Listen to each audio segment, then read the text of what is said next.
പണ്ട് നമ്മൾ അനിയത്തിപ്രാവെല്ലാം കണ്ട പോലെ അല്ലെങ്കിൽ ഒരു ലവ് സ്റ്റോറി എന്ന് പറയാൻ പറ്റുന്ന ഒരു സിനിമയായിരിക്കും. ലവ് ഇതിനകത്തൊരു പാർട്ടല്ല, ഇത് കറക്റ്റ് ഇവർ ഈ ആൺ പെൺ ഇവരുടെ റിലേഷനിലൂടെ തന്നെ പോകുന്ന ഒരു കഥയാണ്.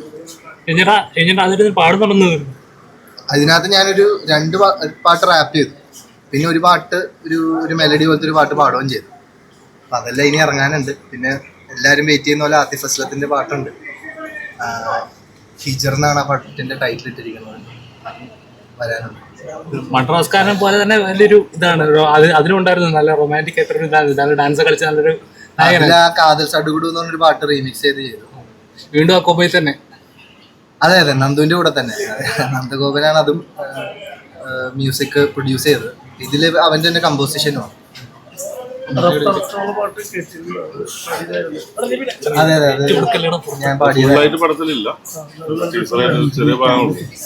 പടത്തിൽ അത് പാട്ടായിട്ട് വരുന്നില്ല. നമ്മൾ അതൊന്നൊരു ടീച്ചർ നോയമ്പും പെരുന്നാളിന്റെ ഒരു വിഷസും ഒക്കെ ആയിട്ട് നമ്മൾ ഇറക്കിയതാണ്.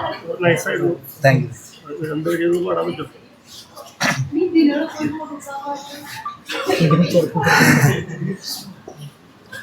रफ्ता रफ्ता हो मेरे हस्ती का सामा हो गए, रफ्ता रफ्ता हो मेरे हस्ती का सामा हो गए.